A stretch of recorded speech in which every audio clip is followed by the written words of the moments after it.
Archana, Mohan, and I'm really very happy to invite you all for this really special meeting here. And all of you are going to get a chance to speak to our very special guest. Let's talk about the book that we have on hand today, the Gita for Children. It's one of the oldest books in the world and India's biggest blockbuster bestseller. But isn't it meant only for religious old people? Isn't it very long and super difficult to read? Isn't the stuff it talks about way too complex for regular folks to understand? Prepare to be surprised. That's what the blurb of the book says, and we are totally ready to be surprised. But I know that a lot of you aren't that surprised because a lot of you have gone back and read this book and loved it and have a lot of things to share about this book. For those joining us for the first time, Bookosmia is the #1 creative platform for under 17s, publishing over 100 stories a month. Yes, written by kids for kids and reaching out to youngsters across 125 global locations, from metros to tiny towns.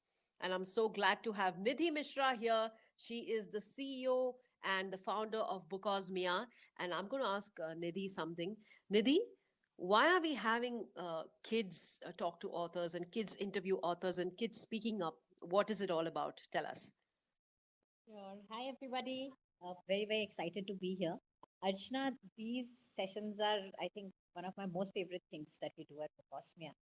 I remember as a child how me and a lot of friends and family would feel when we are, listening to an interview of a favorite celebrity. And then we'd go like, really, is that the only question you wanted to ask? And we'd always be like, if I had a chance to talk to this person, this is something that I would ask. These sessions, I think, at Bookosmia is to address that moment. You do have a chance, and you must have this chance, all the young readers out there, because when books are written for young readers, they should be reviewed by young readers. They should be chatted up about with young readers. So I'm really excited that we do this exciting platform now that we have.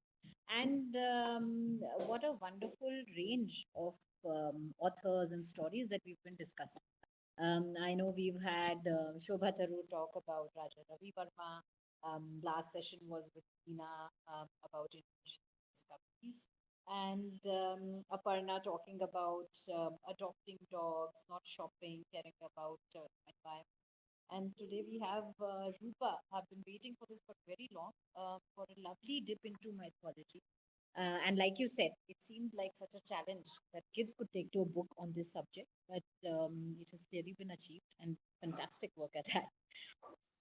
Right. Well said, Nidhi. We are all set to roll. And a drum roll, please. Welcome to Bookosmia, Roopa Pai. Thank you. Thank you, Archana. Thank you, Nidhi, for having me, for asking me. It's a great pleasure to be here. Rupa, I have a question for you. Rupa, tell me, why are you causing a fight in my house here? About So your book came in, and already there are three of us fighting for it. So now I'm there is the dad, there is me, and there is my son, and all three of us want to read it together. So some family discord already happening over your book, but oh no, no. but for such a great reason. I would love to have fights over books, at my place all the time. And Yeah. I think that's the peril of writing a book that works for everybody. Rupa, you should stick to a range. How old is your son, Archana? So yeah, How thank you, old is Rupa. I mean, I just my son is 10, Rupa, Okay, okay, all right. and we are all in our 30s and 40s. So I mean, there's a whole Yes. range of age groups there, and we're all like, like, okay, you read 5 pages, now it's my turn to get the book. So Yeah. So it's been here's a suggestion. yeah. Everyone get your own copy. There you go. There you go. Problem solved. No, I actually Absolutely. know some mums who did that. For each of their children, they got them a separate copy because they said you got to keep this by your bedside, and Uh, you may want to refer to it at some point in the night and the day. So you got to have your own copy. You make your own notes and your own markings. So yeah. Absolutely. That advice is taken, Rupa, and you would know how to solve problems Roopa is an Indian computer engineer and she has solved many computer problems, but she's also solving our domestic quandaries as we speak. She's a children's author living in Bangalore and she has over 20 published books, which include India's first fantasy adventure series for children. I know a lot of you have read that, The Taranauts, and the national bestseller, The Gita for Children, which won the 2016 Crossword Award for children's writing. And I'm so glad that that is the book we'll be speaking about. Rupa, Yeah. what is the big deal about the Bhagavad Gita? Why did you write something for kids? Why did I write the Gita for kids? Because I was persuaded. I was sort of forced into it almost. Like my editor, I would never have written the Gita for children. If it came out in 2015, so that's about 7 years ago. And if you had asked me even in 2012, if the next book that I was, because I finished writing Taranauts in 2013. So maybe at the end, when the last book of Taranauts was launched, when the eighth book, if you had come to me and said, "So what's next on the agenda? Maybe the Gita for children," I would have laughed. I would have said, absolutely, what? What do you think? The Gita, the Bhagavad Gita? No, I don't know anything about it, and I haven't even read it in its entirety. Certainly, and also, I think it's a book for really old people or something. Even I haven't read it, so why would I inflict it upon children? Is what I would have said actually. But somehow, my editor, Vatsala Kaul Banerjee at Hachette India, she, after Tara Knots, I mean, I have worked with her forever. My very first job at Target magazine, which was a children's magazine way back, she was my first editor there. So we've known each other for a long time and we were good friends as well. And I trusted her judgment implicitly, especially after working with her on Tara Knots. I really looked up to her as a mentor. And she somehow had it in her head that I should. She said, "I have the best idea," and I'm like, "What? What's the best idea?" So she said, "Why don't you write?" I'm like, "Yeah, yeah. Tell me what exciting thing, what exciting assignment next?" Because I'm all fictioned out after Taranauts. I have no more ideas in my head, so I'm willing to for anyone to tell me what to write and give me some ideas. And she said, "Maybe you should write," and I'm, "Yeah, yeah, yeah. The Bhagavad Gita for children." I'm like, "What?" So, my jaw sort of dropped, hit the ground, eyes sort of popped out, and I'm saying, no way. I have no idea what it's about. And also, I had this thing that no, I don't write those kinds of books. I write fun books for children. I had this sort of weird impression about who I was and what I did and how I saw my work. And then she said, "No, but I'm like, why are you following me about this?" She said, "No, no, I know that having worked with you for so many years, I know that you have a certain talent of making complicated things easy for children to understand. You have a way of breaking it down. And this is, I think it's a very complex thing." I'm like, Yes, exactly. That's why I don't want to do it." She's like, "No, no, no." Because I was so intimidated by it. She said, "No, no, please try, please try." And she absolutely, for some reason, she had this faith that I could do it. And she pursued me for 6 months until I finally said, "Okay, fine, I'll at least get a copy of the book and I'll look at it and I'll read it and I'll let you know why it cannot be done for children, why it is not even meant for children." And she said, "Yeah, okay, that's a challenge. If you come back to me after having read the whole text and you tell me that it's definitely not for children, I will let you go." But of course, I can't read Sanskrit. I couldn't at that time. I mean, I can read, but I don't understand it very well because it's Devanagari script. So anybody who reads Hindi can read Sanskrit. But I didn't. Now in the COVID pandemic, in the lockdown, I have taught myself some Sanskrit. But earlier, I didn't know it. I mean, I knew only as much Sanskrit as any Kannadiga would know because there are very many common words in both languages. So then I went to an aunt of mine who had some understanding of the Gita, and she was a very cool kind of person. So I said, maybe this, she's an educator. She used to teach physics. So I said, yeah, she's probably a good person to ask. And she, like a typical teacher, sat down, drew me a mind map, said, first chapter was this, second chapter deals with this. And that's all we had time for in the first meeting. And she said, no, you come back to me every week, we'll sit and discuss it. And she gave me a bunch of her favorite commentaries on the Gita in English. And she said, "You start reading and then we'll talk again." And then the next week she wasn't free. But by the time the week after that came along, I was so deeply hooked on the Gita with the commentary she had given that I had no further doubt in my mind that this must be written. I must try to interpret it. for children or retell it in a way that children would understand, because I felt it was the most luminous text. It had so many life lessons, and it wasn't a religious book at all. It was just a book of wisdom, of knowledge. It was, to me, it seemed like the oldest self help book in the world. And it was, at its core, it was a conversation between two best friends. That's all it was. And I said, my God, if I and I was at the other extreme now. Why have I never read this in my life? Why did nobody introduce me to this book? And I have to see that children now will not be denied this, and I have to write in a way that they understand their lives will be so much better. Their way of looking at the world will be better. They'll lead much more content, calm, fearless lives. So that's how I came to write the Gita for Children. Wow, what a fascinating story, Rupa. I think it deserves its own book now. The prequel to the Gita for Children, how it was all conceived. I love it. I love it. Backstory. BTS, like behind the scenes. BTS. I Yeah, know BTS. There's a huge market for that, no? Yeah, I I'm know. sure. Let's call I know. Netflix, yeah. Yeah. Okay, fantastic, Rupa. Wow, what a great start. And Rupa, as you know, us gray hairs are not going to be in the mix today. This is a platform for kids, by kids, and yes, the interviewers are kids themselves. And Yes. they're all come here and they're really excited to speak to you. So let me head right over to Ved. Ved Neeraj Zanwar, who's 11 and he's from Kolhapur. Hello, Ved. Hello, Hi, Archana ma'am. Dave. Hi, Hi, Rupa. Dave. Hello. Hi. How old are you? Hello. I'm 11. 11. Okay. So Ved is an avid reader and loves to read Indian mythology and adventure. He recently shared Like a me. wonderful review of Devdutt Patnaik's Jaya recently. Oh, And lovely. yeah, go ahead, Ved. What are your thoughts of the book? Do share with Rupa. Firstly, thank you for this opportunity, and it gives me great pleasure to express my opinion on the Gita. Mm-hmm. At first impression, I thought it would be a boring old philosophical book which old folks read. But Yes. when I read the epilogue, it enthralled me and compelled me to read the book.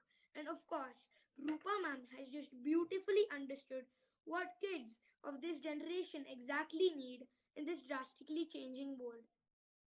At Oh, first, I after reading the question and answers in the beginning, I too wondered that would the Gita be a chat? Turns out it was right.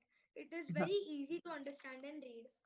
Also, I enjoyed the lessons which Rupa ma'am wrote at the end of each parva or chapter of the Gita. They were Yeah. very informative and helpful, and I even tried out a few of them, and it really invoked the best in me. Oh, All in all, I enjoyed the Gita a lot, and thank you. thank you. Wow. Thank you so much. That's such a lovely compliment that you, I mean, in so many things. I love that you started with the epilogue and then said, okay, maybe this is something I can read. That's a lovely thought. I used to, as a child, whatever magazines we got at home, whether it was India Today or a children's magazine, I'd always start reading from the back. So I'm I'm really glad you did that and then decided to read the book. Thank you, Yes, Ved. That was a lovely review. You have any thank you. questions for me? Ma'am, who is your favorite character in the Mahabharata and why? Oh, see, I mean, I love the Mahabharat, but there are so many characters, and I love so many characters for different reasons. So difficult to say I like one person as my absolute favorite character. But let's see.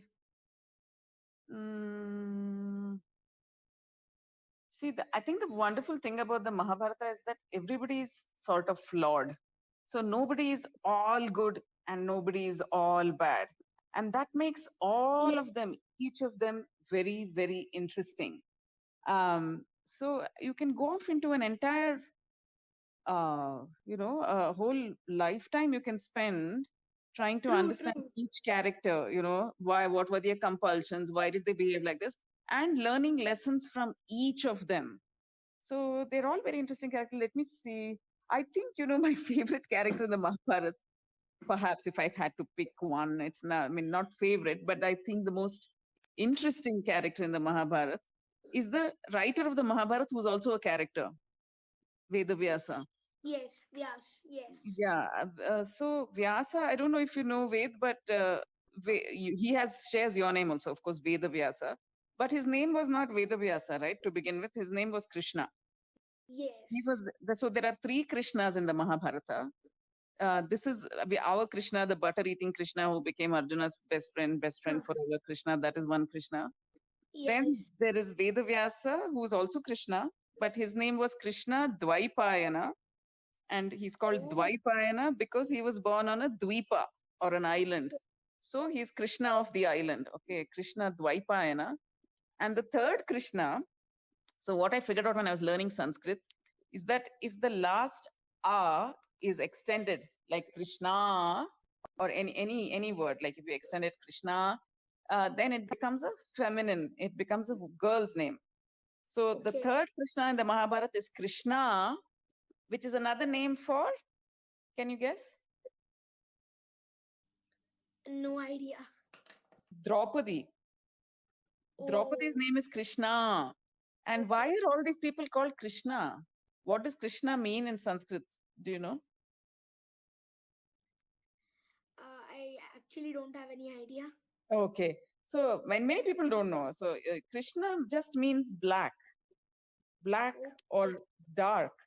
So if you look at the moon, right? There are phases of the moon. 15 days, the moon Yes. goes from new moon to full moon. It becomes brighter and brighter every day. And then after Yes. that, after the 14th day, it starts becoming dimmer and dimmer, right? After the full moon. Yes.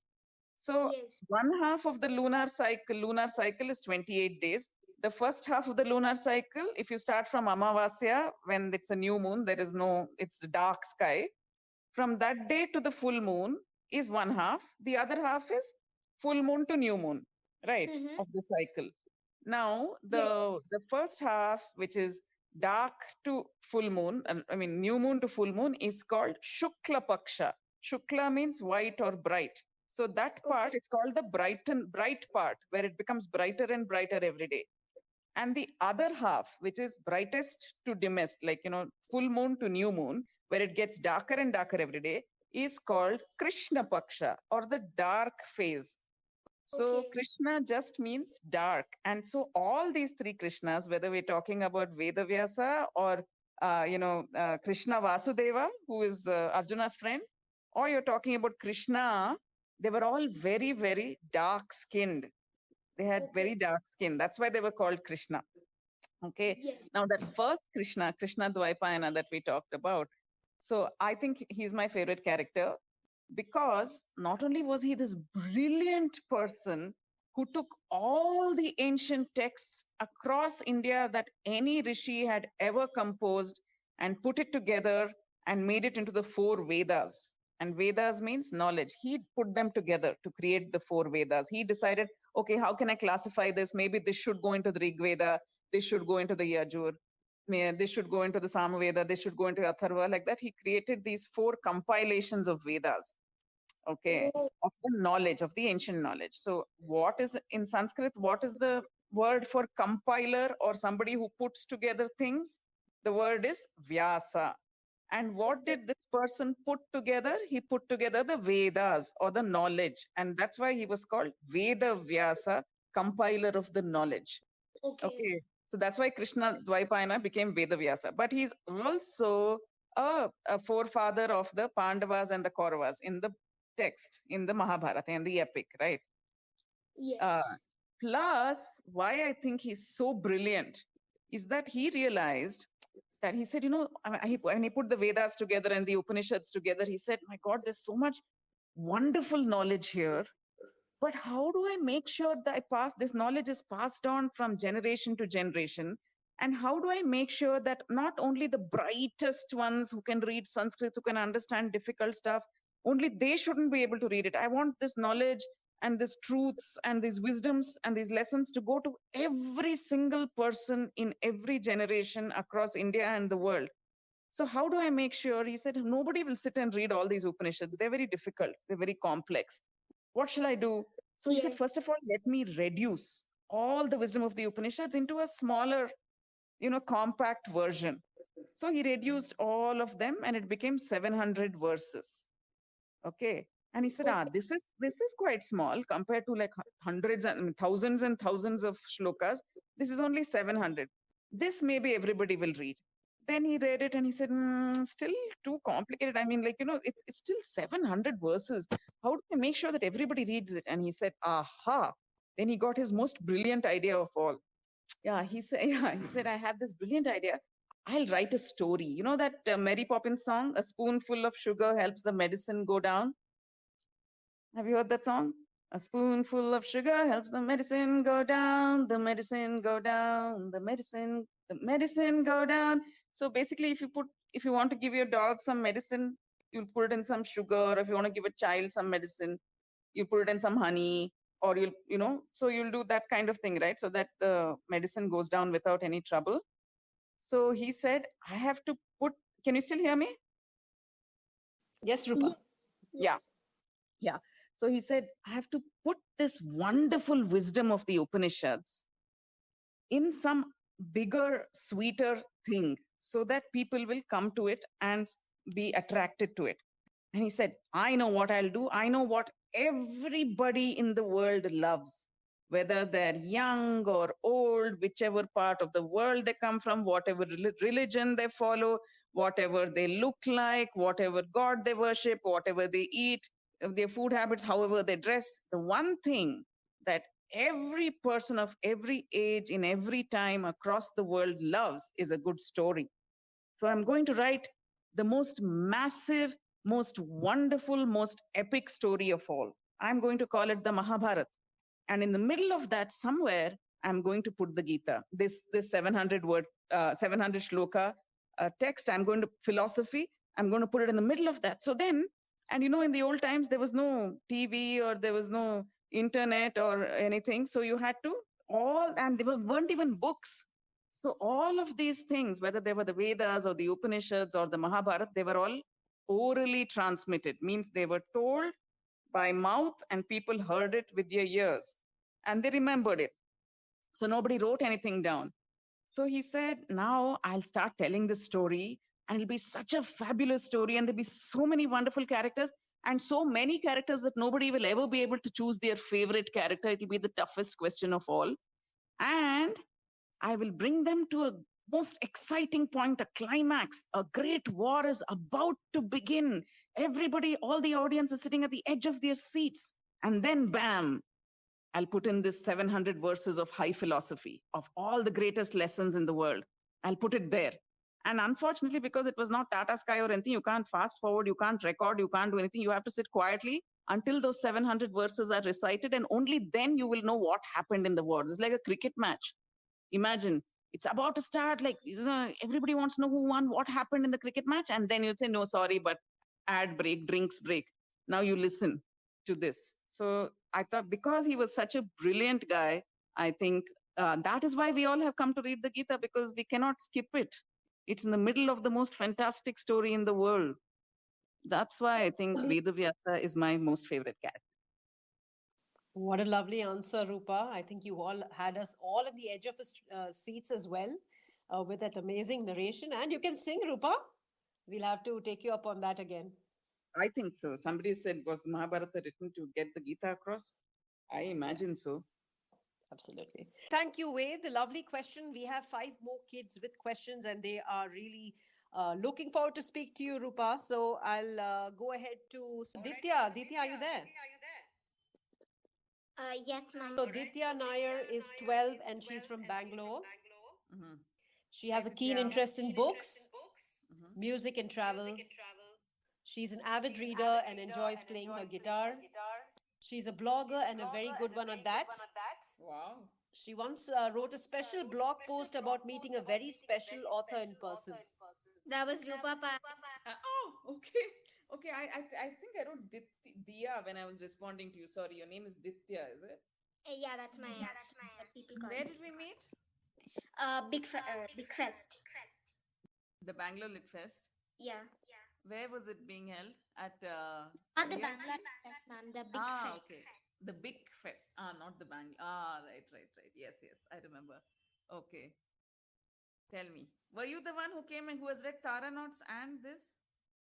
No, I That I read the science book and yeah, I only read the science book and I At told you that I time. haven't read the Gita.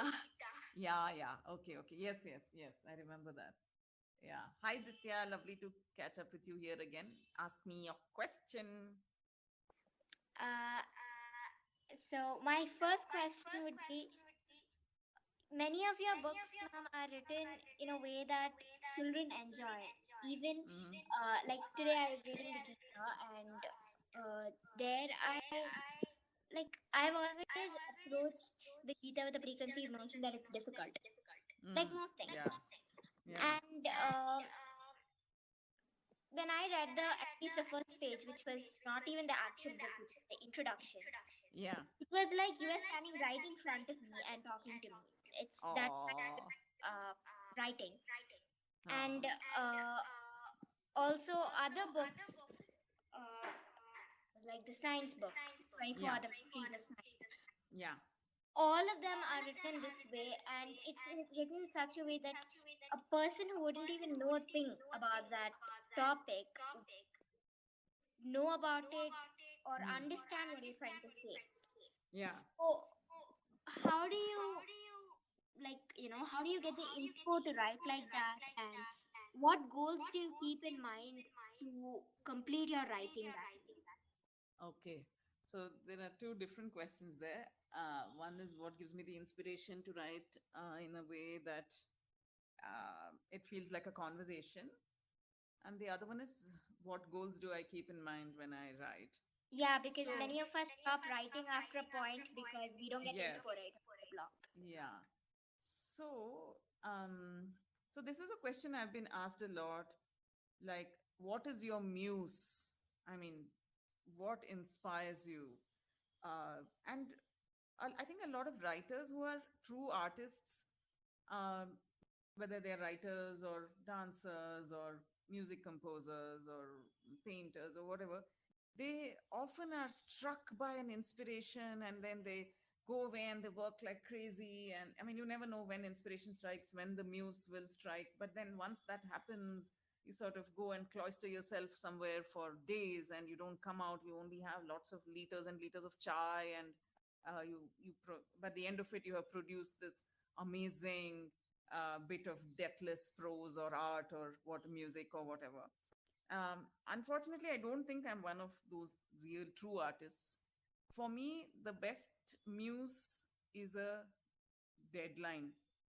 You know, if somebody has told me that you have to submit this thing by this day, inspiration will come from somewhere, and I'll just finish it because I'm more driven by that I have promised this to somebody that this will be done by then.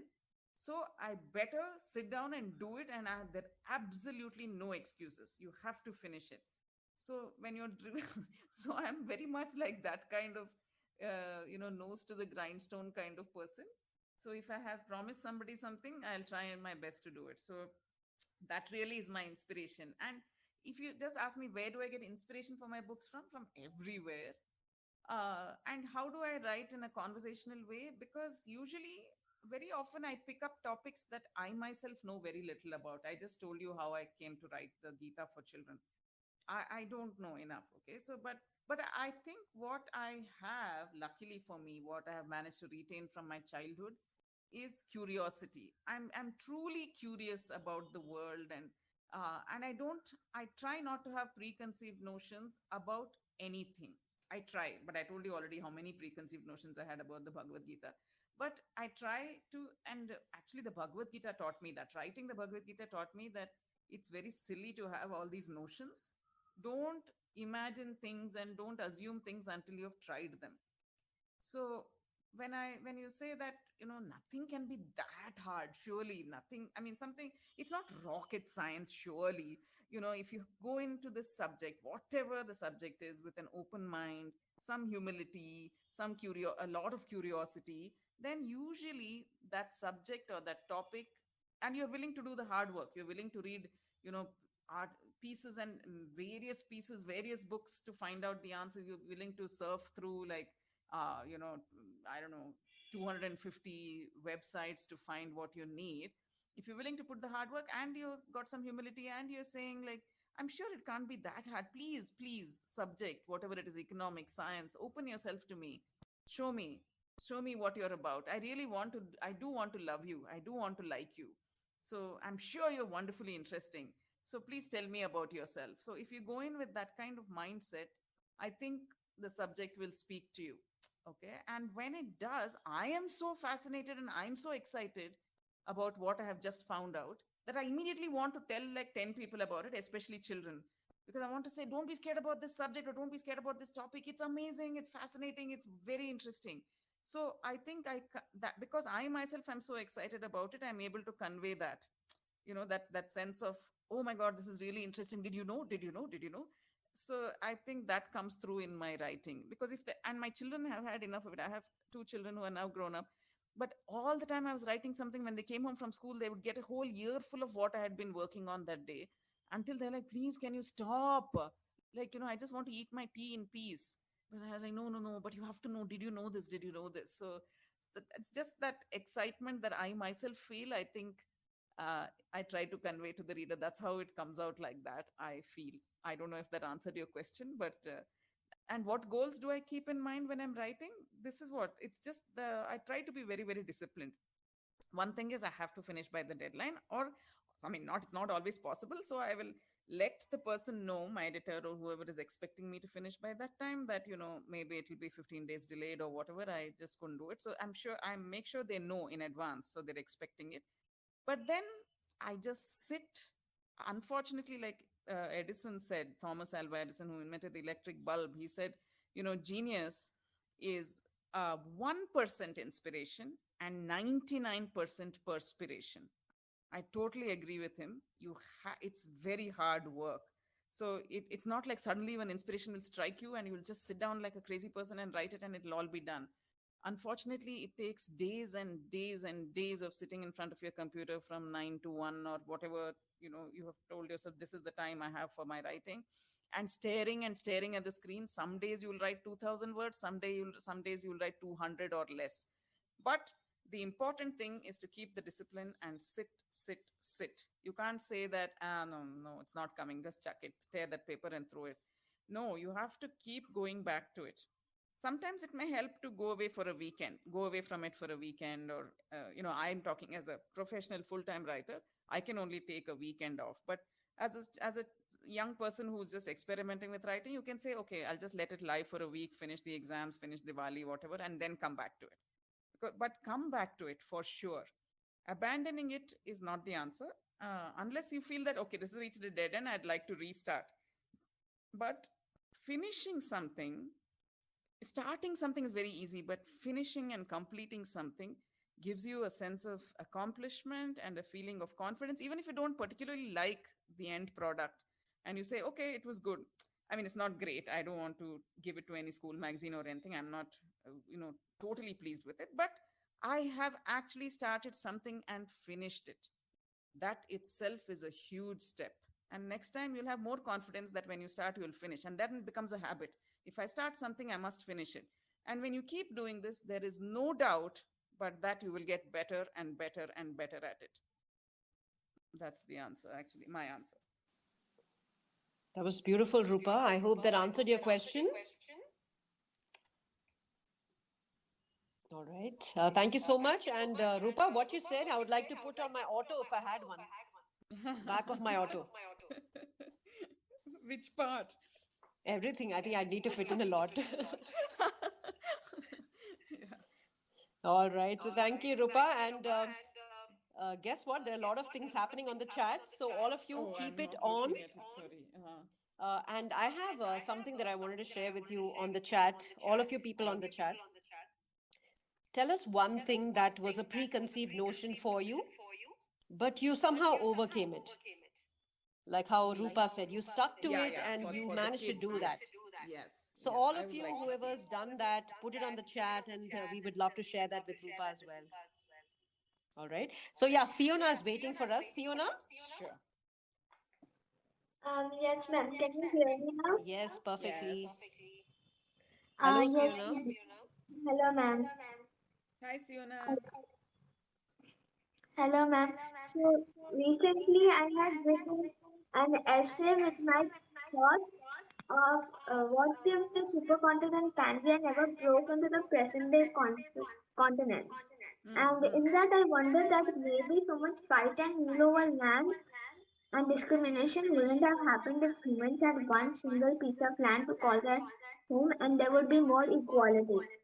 Ah. In your book, there's a chapter on how most religious texts teach us to treat everyone equally and we must not discriminate others because of their religion.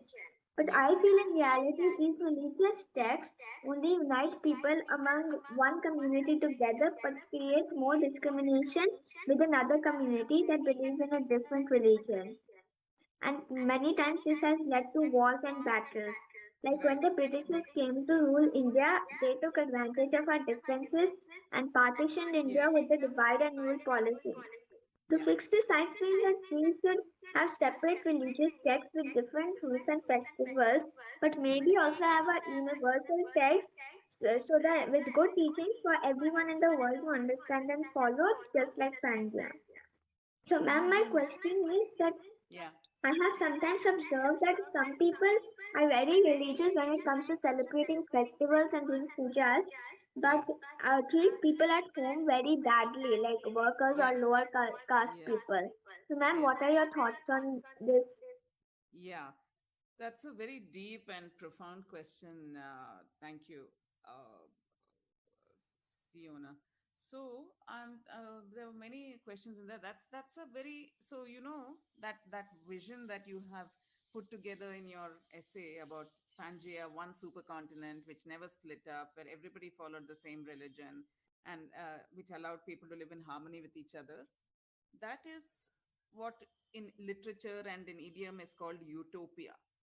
Okay, like a magical kind of impossible kind of land where everything is wonderful, or you can think of it as a version of heaven as we see it, where everything is harmonious, everything is beautiful, the weather is always correct, it's never too hot, never too cold, everything is wonderful. But it's called utopia, and it's a fantasy, it's a fantastical concept, because human beings unfortunately are made to be suspicious of each other. Our nature is that we should protect our own, and we should fight the other. You can think of it as the other in inverted commas, whoever the other is. It could be religion, it could be somebody from a different country, it could be somebody whose skin color is different, it is somebody who eats food that we think is not okay. Like, when remember when we used to hear about, oh, in Korea they eat dog meat, and everyone's going like, oh my god, what terrible people, how can anybody eat dogs? But what is the difference actually, right? It's just another animal. So all these, we are so wired as human beings, programmed to gather around ourselves people who believe the same things we do, who think like we do, who enjoy the same things, even among friends. You will probably be friends with, how do you introduce yourself to somebody and you say, oh, you've read that author, oh, you've read what, Rick Riordan, you love Percy Jackson, oh, you like those movies, oh, have you watched that show? So we're always looking for things that are common. And when you find an enough number of things common, this is my friend, this person I can talk to, this person I can be friends with. But if somebody has very different tastes from you, even in your own class, and if you don't have common topics to talk about or common things to enjoy together, usually you don't become that good friends. So that is a given in human relationships. Okay, so let's accept that we can't change that. Now, within that, religion. Now, so religions were never meant to divide people. Actually, the founders never meant to use them for them to be something that divided people. Religions were only founded, any religion, if you think about it, were founded to answer some basic questions that human beings have always had from the beginning of time. What kinds of questions? Those questions would be, who am I? What is the purpose of my life? Why am I here on this earth? What is the meaning of this life? What is the purpose of my life? So if I just come here and I live some life and then I die, because everybody dies, everything dies. Nothing is certain in life except that everything will die. That is the only certainty. So finally, one day, suddenly, without any warning, I'll die.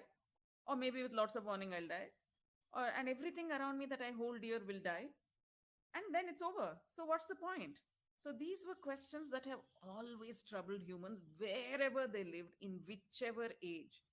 And the other big question was, what happens after death? Death means finished. Then that's all. It's all over. You never existed. Over. That kind of thing is very difficult for human beings to deal with because we are very self-aware beings. We are thinking beings. We have the gift of reason and rationality. So we can provide explanations for 200,000 things, but there is no explanation for this. What happens after death? There is nothing that we can see and prove because nobody has ever come back from the land of death to tell us exactly what it was. Therefore, a lot of deep thinkers from every part of the world, in every society, have thought deep thoughts. And then they've said, how to make sure that people are not this always living in this fear. What will happen next after death? What will happen? Why am I here? How to take away this fear? And they came up with different wonderful stories that we can tell ourselves to reassure ourselves and to be able to live somewhat content, peaceful, happy, good lives. And they created this concept. They said, there's a God. There is different religions did different things. There's a God. Some religions said there's a God and he's watching you all the time. And if you're a bad person, he's like Santa Claus. If you do good, he'll say, who's being naughty? Who's being nice? Then he will give punishment. Then otherwise he'll give rewards. And if you've been a good person according to God, then you go to heaven and you live happily ever after. Otherwise you go to hell and you live unhappily ever after. But it's always ever after. There is no second chance. So some religions came up with that kind of concept. Other religions had other concepts. And in the East, a lot of religions, especially the religions that came out of India, had this concept that, oh, there are second chance, third chance, fourth chance, as many chances as you want because the soul is immortal.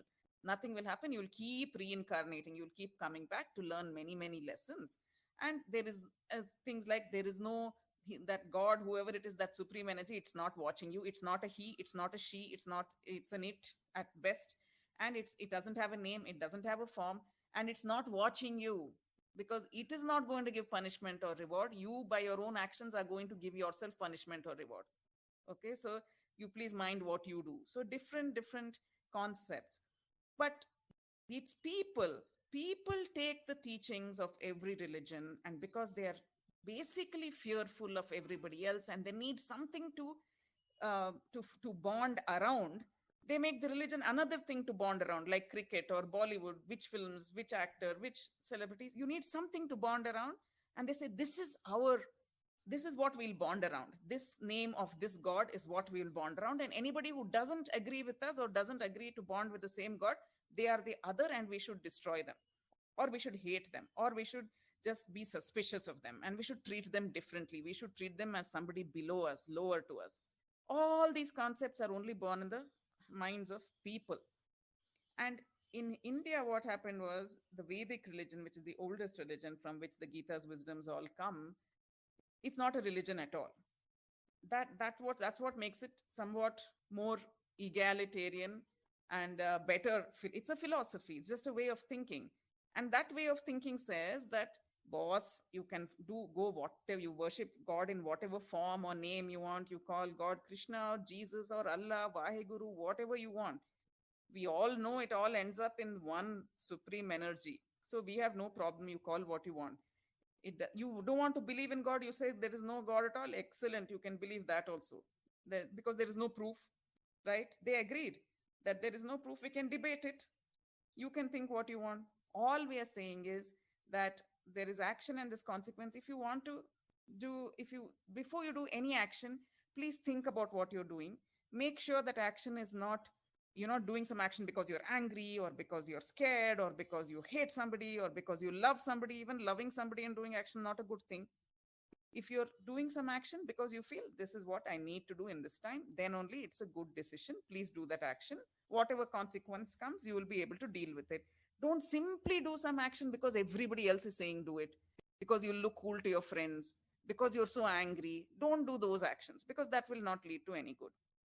So and they said every religion is, everybody is the same. If you can think of the whole world as your family, the whole earth and everything in it, not only people, even the trees and animals and insects, all of it is my family. I am part of them. They are part of me. That's what the Gita says. If you can think like that, then you are truly a citizen of this earth, and you will be a content person. So that those are the kinds of rules and lessons. There are no rules. Those are the kinds of lessons that the Vedic religion and a lot of Indian religions, this is what they say. So because it's not, now we practice it as a religion, but actually it's a philosophy. So in that sense, this Vedic philosophy is like Pangea. It embraces the whole world in it. Okay, so yeah, so that is the and yes, as the other thing that you said was people who will say something, who will do all the pujas, all the rituals, but actually will be mean to people. So that is what the Upanishads say. The Vedas were earlier, right? The earlier part of the Vedas, they said you must do yagna, you must sacrifice so many animals, you must put so much milk and crops and rice and ghee and everything into the fire because you're offering it to the gods. They have to eat, you have to nourish them. And then the Upanishad said, actually, you should do all that for to build discipline. Okay, but that is not the important thing. That's just an external manifestation. That fire need not be some giant fire, and you don't have to compete with everybody else doing yagna, saying my yagna is bigger than yours. You served only 4 sweets, we served 10 sweets. You only honored 100 Brahmins, we honored 1,000 Brahmins. No, it's not a competition. The real fire, the important fire, said the Upanishad, is the fire inside you. That yagna fire, not the fire outside. And what is this yagna fire inside you? It's a fire that burns away all your negative qualities. So definitely keep that fire burning and throw into it every single day your laziness, your jealousy, your anger, your fear. Throw it all so that it can burn bright and true inside you. That is the real yagna. So these people who only do the external, they are not, and being mean to other people or children or dogs or people who work for them, that means their inner fire, their inner yagna fire, they're not feeding it with enough fuel. They are not. And because they are not throwing in their negative qualities into it, that is the fuel for that fire. If you don't throw in your negative qualities, it will burn less and less and it will go out. And this is the problem. So their inner fire is burning very low. Outside all the fire, maybe what's the point? Right? So yeah, that's what I feel. You should keep your inner fire burning, like the Upanishads said. That was brilliant, Rupa. Keep your inner fire going. Rupa, I think there's some audio issue. Can you also mute? Let's just try it. Yeah. All right. Seems to be okay. So let's one of us speak at a time. Maybe some lag today. Rupa, I just loved that. I think all of us were just kind of in a trance, just listening to you speak. This is exactly the kind of motivation I think we all came in for. The kind of mindfulness, as Nidhi put it in the chat. Definitely a very wonderful, inspiring session so far. And I can see Palak, that is Heeral, a message saying that, Rupa, you're giving a very good foresight to the children. A clarity on religion is a very important thing in these times. And furthermore, in the question we had on the chat, we had a question by Arno. Mm-hmm. And where is that question? So he was a bit of a troll, I think. he said, nice book, but why no page numbers? Yeah, I've been asked that many times, and I'm always directing you all to my editor. So I can please write to Hachette India and ask why she didn't put page numbers. Because I also was saying, why are there no page? There are page numbers, but not on the gray pages, I think. I think some of them have page numbers, and then there are a lot of page numbers skipped, and then it restarts, something like that, as I remember. I have to go check. But yeah. Yeah. All right. We'll have a look with Hatchet on that. Okay, we'll now go to Abhishruti Ghosh. Abhishruti is 13 and she's from Kolkata. She loves reading, writing, and explore new things. She's learning Bharatnatyam, and she's actually one of Bookosmia's young podcasters, who's very soon going to host her very own podcast on Greek mythology. Ah, wonderful. See, that's why when I was talking about Percy Jackson, she must have got excited. Absolutely. Yes, ma'am. First of all, ma'am, I want to thank you and Bookosmia for giving me this incredible opportunity. I've read many books written by you, which includes the Vedas and Upanishads for children and the Saranath series. Yes. and I'm a fan of your writing, I must say. What is Thank the you. most exciting feature of your book? Is the simplicity of language and your capability to offer children the chance to pour over the more difficult books, but in an effortless manner. Thank you. Gita is such a book which is more of a mentor for us, children and elders alike, than a mere treatise. And it is Right. exceptional that you have portrayed such complicated lessons of life in a simple yet effective manner. And due to the different examples that you have included in your book, it makes it even more interesting and captivating. So, ma'am, I have one question for you. Yeah. Shall I begin? Please do. Yes, ma'am. So, my question is, since you've written about Gita, so my question is related to it. What role did the Gita play in your life? While I was writing it, Yes, ma'am, while you were going, poring over the book, yeah. browsing through the pages and all. Yeah. So, first of all, like I gave you some indication while I was answering the first question, it opened my eyes to the fact that it was not about religion, it was not about caste, it wasn't even about God, except in a metaphorical way, Krishna is God. But if you look at it carefully and you think about, if you think about it, you're like, okay, so what it made me think about was Kurukshetra, some far away field in Haryana. From where I am, it's very far. Okay, I live in Bangalore. This very far away field in Haryana. And this war happened some thousands of years ago. And what was it actually? What is the Gita? It's a conversation between two best friends, and one of the best friends is telling the other one, please stand up and kill your family. I'm not taking you away from the battlefield. I don't care. I want you to stop getting fully clouded by your emotions. I want you to think clearly and I want you to do your duty. And I'm going to give you a lecture which lasts 700 verses so that you will choose right. You will choose the right action. So this is the conversation. And I'm like, I'm sitting here in the 21st century, very far away from that battlefield. Hopefully, I will never be called upon to stand up and kill my family. Then why am I reading this text? What possible relevance could this conversation have in my life?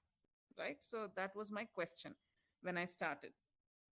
But what I realized by the end is that Kurukshetra is not just a faraway field in Haryana.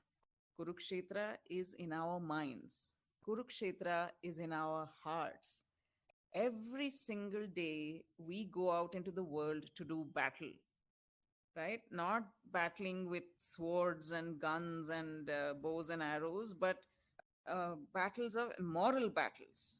There are these two options open to me. If I do this, everybody will think I'm cool and I'll be accepted into this popular group and I'll get to do that cool stuff. But if I do the other thing, which is actually, it feels right to me, but if I do it, it's just too much work, and everyone may think I'm just a sissy and they may not be my friend, and I'm such a goody two shoes. This seems like more fun, more wild, more dangerous, but it doesn't feel right. So these are the kind of battles we have to fight so many times a day, not once, many times a day. And when we are faced with this dilemma, what do? Right? Also, the Pandavas on that battlefield of Kurukshetra, they are not outside of us, they live inside of us. The Kauravas, who are on the opposition on the battlefield of Kurukshetra, they are not outside of us, they also live inside us. And there are always only 5 Pandavas, and there are 100 Kauravas. There are only 7 battalions on the Pandavas side and 11 battalions of soldiers on the Kauravas side. So, what the Kauravas are saying, and once when we are faced with this dilemma, what should I do, this or that, both of the sides will start yelling. And the Pandavas will say, no, no, no, I don't think so. Don't do that. I know it seems cool right now, but maybe you shouldn't. And the Kauravas are like, no, no, no, what? Who cares? Just do it. Nobody will ever find out, and it'll make you popular or it'll make you famous. Just do it, do it, do it. You'll have that person you want to be best friends with. She will immediately become your friend, and nobody will ever find out. So if you actually listen to what the Pandavas, if you are saying, and what the Kauravas are saying, and their voices are so loud, You will be just completely confused and you'll do something just to make them be quiet. And in the end, you're like, why did I do that? After you've done that, you're like, this is not what I meant to do at all. So that is what we should look to the Gita for. When you're in a dilemma, do what Arjuna did. Become Arjuna. Take your cues from Arjuna. What did Arjuna do? He was standing in the middle of the battlefield. He had just suffered this complete nervous breakdown. He's like wondering what to do, what to do. I mean, he's saying, I can't do this.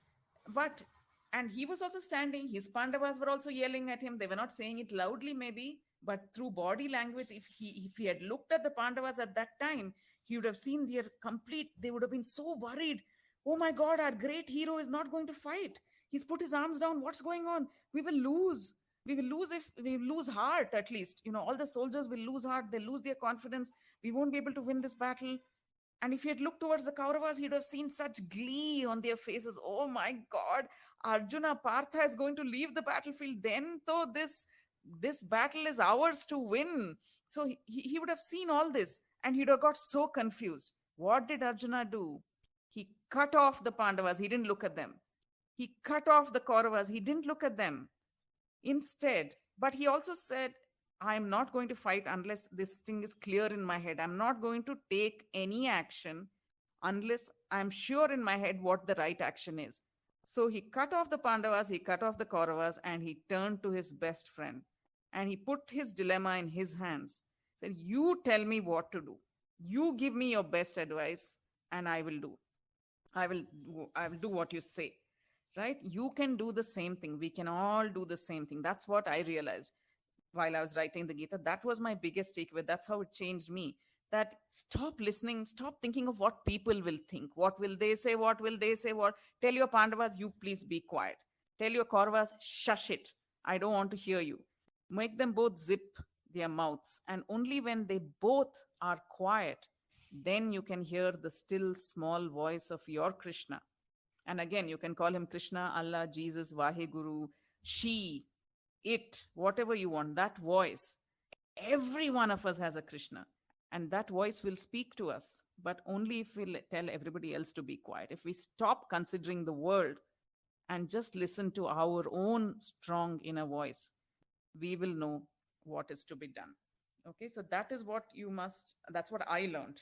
That if I talk to my Krishna, and Krishna won't suddenly, when you're in the middle of a dilemma, okay, boss Krishna, I don't know what to do. Please speak up now. Tell me quickly what to do. Because my friends are on the phone. They want me to go. I'm not sure if I should go because I don't think mom will like it, but I can lie to her and go. But should I?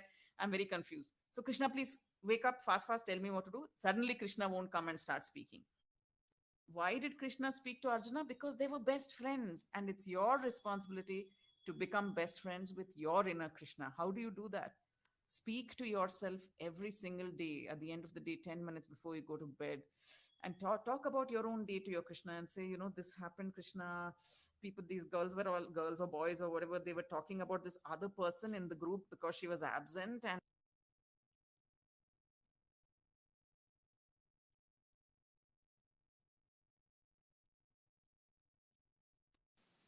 Rupa, we lost you again, looks like.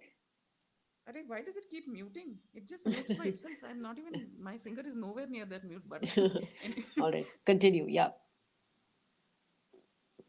I think you're getting a call, maybe. That's why. Again it Yes. muted. Yes. So, I think whenever a notification comes, it mutes. Correct, Okay, correct. I'll Yeah. be alert to this. Okay. So basically, you would speak to your Krishna every evening, say what you've been through, what action did you take? I was faced with this battle, Krishna. This was a moral battle. I chose this course of action. It seemed very cool at the time, but now I'm not feeling good about it. And then Krishna will tell you, see, so good. So then maybe next time don't do that. This doesn't work for you. So you have this conversation with your Krishna. And then when you're in trouble, once you become best friends, once you trust what he or she is telling you, then when you're in actual dilemma, you say, what do I do? And Krishna will speak up before you even ask. Because he says, oh, my friend is in trouble. I have to speak up now and make sure he or she doesn't do something stupid. Okay, so that's how you build this relationship. And that's what I learned from writing the Gita, that it is not some faraway thing that happened long ago. The Gita is alive in us every single day. Kurukshetra is alive inside us and outside us every single day. And the only way we can win that battle of Kurukshetra is by being on the same side as Krishna.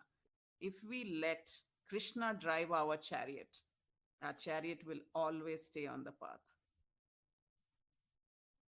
Thank you, ma'am. That was awesome. Thank you. Rupa, I don't think we've ever thought of it like that. Kudos to you. And I think all of us are going to go back with so much to think about. All of you on the chat, tell us in one word, the one word that you're going to take back from this session for yourself to think, for your Krishna, to sit with yourself, that 5 minutes of solitude that Rupa talked about. So tell us on chat the one thing that's going to stay with you post this chat. And we would all love to share and know what you think. Yes, I would love to hear also. I would love to see what you. Next, we have Heeral Trivedi. She's an incredible artist from Vadodara. She's a reader, she's a classical dancer, and she's mom. She's a Bookosmian mom to 14-year-old Palak Chaudhary. And she was really keen to come and speak. And we also want to know what a Bookosmian mom thinks. So over to you. Hi, Roopa. Hi. I'm basically also a children book library owner. Oh, I see. How lovely. And we have all of your books with us. Yay. So Excellent. Thank you. I've read almost all of your books also, except, maybe a couple of them, but particularly the non-fiction, economics, the book about medicine, so I think that is a wonderful job that you're doing. Thank you. And the last book club which we had right before the lockdown was based on the Gita.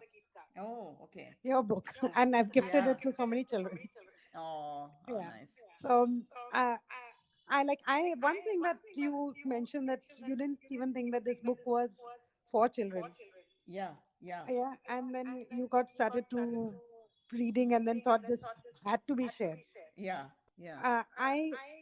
I wonder how these, how does religion go down to you along with a topic like Gita? Because I always thought that, books which like Gita or Vedas and Upanishads, children tend to think that it's about religion, it's about Hinduism. Yeah. And then this generation is actually, they want to run away from anything to do with religion. Yes. And so how did you convince yourself, or how do you tell this to children that, this is going beyond? Yeah. And how do we, get religion out of this as a separate... Yeah. So unfortunately, we can't, nobody has control over how somebody else views a book or a text or an idea, right? So our best bet is to, instead of saying that because those people say it's religious, I don't want to have anything to do with it. The best thing to do is to explore it for yourself. I mean, that's why I wrote this book. I said so many of us, like including myself, had never explored the Gita because, first of all, it's always told to you that it's very complicated. You go for years of Gita class and still we are only unraveling the first layer, etc. So you're always told that it's something very deep and very philosophical, which it is. But at first glance, it need not be. After all, it's a story. It's a story told by a master storyteller, Vedavyasa. So he's also trying to get in as many people as he can into the project. Like, he doesn't want to leave anybody out. Once you get... So it is a story. It's told in a simple way, quite simple. There is nothing very complicated on the first layer. Then you can go deeper and deeper. So if you just treat it as a story... I think what helped me also was that in my house, I didn't grow up in a family where the Bhagavad Gita was revered. Nobody told me anything from the Bhagavad Gita while I was growing up. So I was able to approach it as a literary text, just a text, not as a religious text, but as an ancient and sacred text of India. Not as anything to do with my religion, but just, a sacred text. And everybody is always raving about it. Let's see what it's about. That kind of approach. So we can't, I think, instead of believing what other people tell us about anything, the best way for us, even for our children or whatever, is to allow them to explore it by themselves. Just because I've written about the Gita, I want to say that, Hinduism, we say Hinduism so often and so Right. casually, but the word Hinduism itself was invented by a British person about 150 years ago. Yeah, Okay. that's true. Yeah. And the word Hindu is never mentioned in the Vedas or the Upanishads or the Gita at all. Absolutely. Yeah.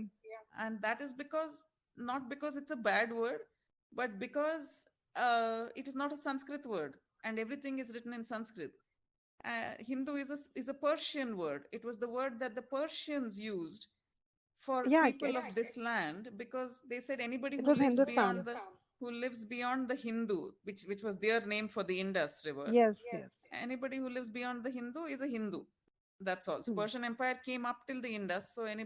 So I think we have to dismantle for our children. It's our responsibility as adults to let them know that religion is one thing, but good values and good lessons are a different thing. And what the Gita and all deal with, the rituals are just part of tradition, not necessarily religion.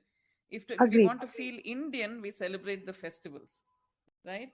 But if you want to be a good person, then you read good texts. Mhm. And the Gita happens to be one of the most compact and wisest texts of many that we can come across, because it's a very egalitarian, secular text. It's in the middle of a story, right? It's not. Right. So somehow we have to. I mean, I think we were the lost generation, if I ask myself. Our parents, at least my parents and other people, parents of my generation, were so enamored by English and Western education. And, so they left while they continue to do the traditional rituals at home, they sort of didn't give us enough of an underpinning of what our religion or our practices or our worldview in India. Why do Indians Absolutely. think Yeah. this way? What is it that's they did all they could to make us into good people, Right.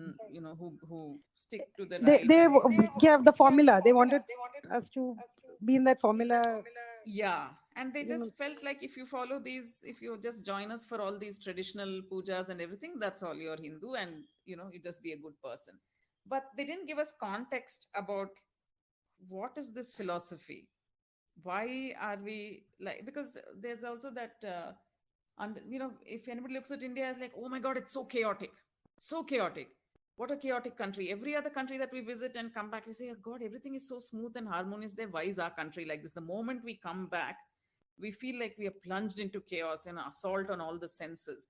But if we as parents can unravel that for our children, if we can think deeply about it ourselves, equip us, Hmm. read this, that, and then we'll be able to tell them that it only seems chaotic because everybody is allowed to do what they want, right? It's, you can worship any god you want, you can wear any clothes you want. You can, if you want to wear a burqa in public, sure. If you want to be a Jaina Muni and you want to not wear clothes in public, sure. Every kind of, so diverse, and all diversity, all language, all methods of worship are all not tolerated but accepted in this country. So if you allow for so many languages and so many things, it will seem chaotic. But if you flip the switch on that, flip the lens, you realize that it's only chaotic because it's so inclusive. It allows everybody to do. Whereas in other countries, they're not. Certain things are not allowed. Everybody has to be homogeneous. That's why it looks so harmonious. I'm not saying that we are the greatest country in the world or anything, but we are far more accepting of diversity and diverse opinions and diverse ways of living in this country than most other countries in the world. Absolutely. And I hope that continues, Yeah, Rupa. yeah. That is our responsibility, to keep it, to protect that, to understand it Absolutely. and protect it, and to understand that this is sanctioned and it's possible because our oldest texts advocate this actively. They say individual, everybody, please do what you like. The celebration of the individual, which is now touted as some Western thing, is actually a very Indian thing. Everybody, individuality, be who you want to be. And what else can we say but from the Upanishads, that Tattvam asi aham brahmasmi. You are God itself. You are that supreme spark. I mean, can any religion be more blasphemous than that? That you are not that you are made in God's image, or you are inferior to God, or you have to bow before God, but you are God. You have, each of us has the potential to be God or to be a demon, and it's really up to us to choose. So we choose our destinies, and we have the potential to be God, and we are reminded of it over and over again through our ancient texts. And we should never feel irrelevant, powerless, because we carry that divine spark in us to be anything we want to be. And that divine spark is what all of us are going to think about today. Amazing, amazing, Rupa. And look at the chats. I hope you've had time to read through. I had asked what is the one thing you'll be taking today, and Abhishruti says she's going to take away her true friendship with her inner Krishna. Varnika says the fire that we should throw in all our negativity. And we had Siona who says that nurturing our inner self is so important, and that we can believe in our own form of God. That's what Rupa said about Tattwamasi. And we have Varnika who said, I've read the Gita for kids, but by listening to you, I've had such better insight and understanding of the topic, because I agree. Conversations and making it come alive, interactive will make everything great, just like Ved Vyasji. Abhishruti says, it was wonderful talking to you, Rupa, ma'am, and you gave us an insight into the inner meaning. Wow, what a great time all of our youngsters seem to be having. Rupa, we had spoken about one prompt that you would like to give to all our youngsters. So, would you like to give that? Sure. So we've been talking about how individuality and individual conceptions of anything is completely not only accepted but encouraged in India and in the Indian texts. So Indian texts will tell you to question, not to believe at all. Okay, they don't say you must believe this. Most religions will ask you to believe. The Vedic religion, or not a religion, this Vedic philosophy or Sanatana Dharma, the eternal law, what it asks you to do is to listen respectfully to everything and everybody's opinion, but also always be brave enough to question. Do not receive received wisdom. I mean, don't trust received wisdom so much that you stop using your own mind. So questioning, challenging respectfully is very much a part of Vedic tradition or Indian tradition, ancient Indian tradition. So because individuality is celebrated, I want you to think of if you could design your own God, because the God, which is a capital G God, or supreme energy, or Brahman as the Upanishads called it. Brahman just means the vast one. Brahad, it's vast. So whatever, as vast as the sky, as vast as the ocean, as vast as the earth, as vast as the universe, and you can be that. Okay. Anyway, so if you had to, but it's so vast we can't actually relate to it. Sometimes we want to have a conversation with God. We want him or her to be our friend. And then if you just can't relate sometimes as human beings to a formless, nameless, genderless energy. It's difficult for us as human beings. We would like our God to be our friend or our mother or our child, like how we celebrate baby Krishna. We want something. We want our God to be something we can cuddle and love, or whatever your conception. So I want you, because it's allowed in Hinduism, for each of us to design our own gods. I want you to design your God. What will it look like? How will it support you? He or she or it? How, in what way? What are the qualities in it that you consider wonderful and better than human beings, average human beings? Give it a name, give it a form, give it a gender if you like. And so I'd love to know what your individual God or goddess would look like, and what relationship will you have with it? Will it be your friend or your father or your mother or a teacher, or how will you look at your God? So this is something for you to think about. If you could design your own, I mean, you can. Love that, Rupa. And I know that our youngsters are going to love this amazing prompt from you. What a wonderful session we had, Rupa. I think we're all running out of superlatives here. Thank you. I'm just channeling the ancient texts, and not one original thought has come out so far. I'm just relating to you what the ancient texts have always said, and only synthesized through my brain. And it can be synthesized and processed through your brain, and you could come up with something even far more enlightening. All these truths and texts are already there to access. So I would hope that you all will, at some point in your lives, starting today. Thank you for making us think, Rupa. And that is the whole point of the Vedic religion, to make it respects everybody as a thinking individual. Don't believe what I'm saying. Go on your voyage of discovery. What I'm telling you is just to help you in your own journey. That's all. Even the greatest rishis, the greatest teachers, the greatest sages said, I can tell you what my journey was like, and I would love it if you listened, because there might be some pointers there for you. But in the end, my friend, you have to walk that road yourself, and you will come to your own beautiful path. And any path is valid. You can go by any path, but if you work with dedication and focus, you will reach the same destination. Fabulous. And what great words as we end the session today. On behalf of Ved, Ditya, Siona, Abhishruti, and Palak, thank you so much, Rupa, for coming in here and listening to all of our youngsters. Varnika also, great job on the chat. Yeah, and Nidhi, over to you. Questions. Yeah. Yes, I think it was so fantastic. The book is lovely, but listening to Rupa has just added to the magic of it. I've always felt there's something very beautiful when we expose ourselves to all of these mythological texts that we have. I do have the luxury of attending a lot of live lectures by scholars on it, and they just make you such a better person even for that 1 minute or so, when you try to be a better person. So this was wonderful, Rupa. We've been wanting to have you over for a while, and it was absolutely worth the wait. Thank you so much. I think the podcast should be like a mandatory session for everyone who picks up the book. It just adds so much more magic to reading it. Wonderful. It was wonderful to have you over. I can see all the Bookosmians are so inspired and motivated. And before we wrap up, I just want to share with everyone here on the chat that Bookosmia is launching the first ever comic book for kids to understand their neurodiverse friends. And don't get scared by the word. None of us knew what it means a few months back. This is for every child. It's just to understand diversity better. Thank you so much, everybody. This was a wonderful, wonderful session.